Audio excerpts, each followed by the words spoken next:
Thank you, thank you. Hello, I'm Evan Sandhaus. I have the coolest title. I'm the semantic technologist in the New York Times Research and Development Group. Today I'm going to talk about 4 things. The New York Times Index, tagging at nytimes.com, the New York Times annotated corpus, and I'm going to touch on our linked data strategy. So I bet you didn't know this, but our first search API was released in 1913. Before XML, even before XML RPC, we had a standards-based way of querying the archive. This API was called the New York Times Index, and it was a paid service. It cost. We did it in 2 versions. We did a cloth-bound version that was $6 a year, and a leather-bound version that was $8 a year. The thing about the index that I think is really interesting is that the year it was released, a bunch of articles appeared in the New York Times touting the virtues of the index. One of them helpfully noted that it's going to revolutionize all the libraries in the country, while another promised that it was going to transform commerce. So that's a little history of the index. Let me show you what it looks like. Basically, the index is a big, thick, red book of, sometimes over 1,000 pages of alphabetized subject headings, followed by brief descriptions of all the articles that are about those subject headings. Here's the example for an entry on radiation. You see the subject headings and summaries of articles. And the New York Times Index is put together by a full-time staff of 15 people who every single day take the previous day's paper, manually summarize each article, and then manually tag it with keywords drawn from a controlled vocabulary of people, places, organizations, and titles of authored works. And believe it or not, we're still doing this. This is a picture of the 2007 index, and it is 1,800 pages long, and it uses very small type. Why do we still do this? Because it's still a good business to be in. But the index operates on a delay.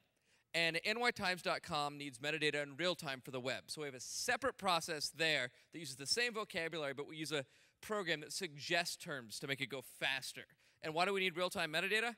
So we can power features on our site like topic pages, like widgets, like news alerts or RSS feeds. We even use our tags to power our related articles feature.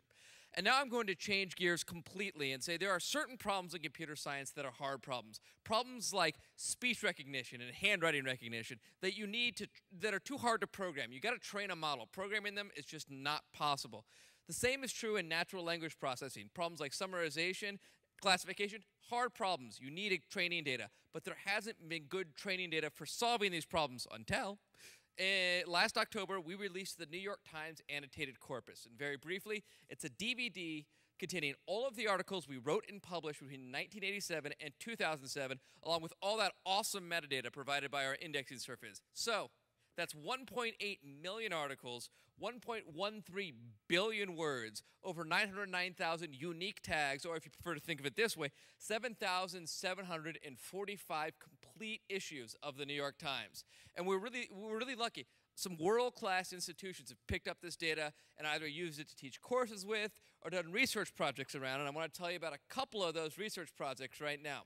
The first one I'm going to talk about is from the Max Planck Institute in Germany, and they asked the question, if I was searching a collection of documents written in 1990 for the word iPod, how would I expand that query to get relevant results?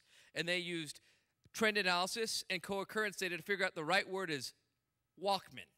And it's a very cool result. Another study from Stanford did day-by-day sentiment analysis on all the people in the New York Times for 20 years. And they can tell you cool stuff like the 3 gentlemen on top were the most popular, positively discussed folks in 1998. The people on the bottom, most negatively discussed folks in 1998. They also did longitudinal sentiment analysis for 2 presidents and compared the results, the sentiment expressed in the New York Times, to public opinion polling data about the same folks at the same time period, and noticed, I think this is cool, a really tight correlation. So, maybe this old media thing has a way to go.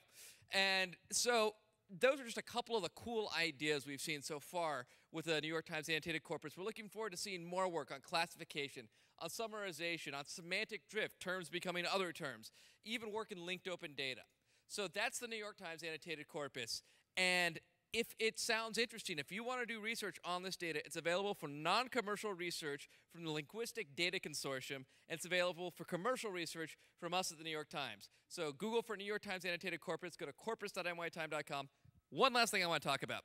Last June, we announced that we're going to take that indexing vocabulary, the subject headings we've been using for 150 years, and release them under a community-friendly license, and then map them on to other popular vocabularies like Wikipedia, like Freebase, like DBpedia, like GeoCommons. It's our linked open data initiative, and we have an exciting announcement about it coming up at the International Semantic Web Conference at the end of this month. I hope to see every single one of you there. Thank you very much.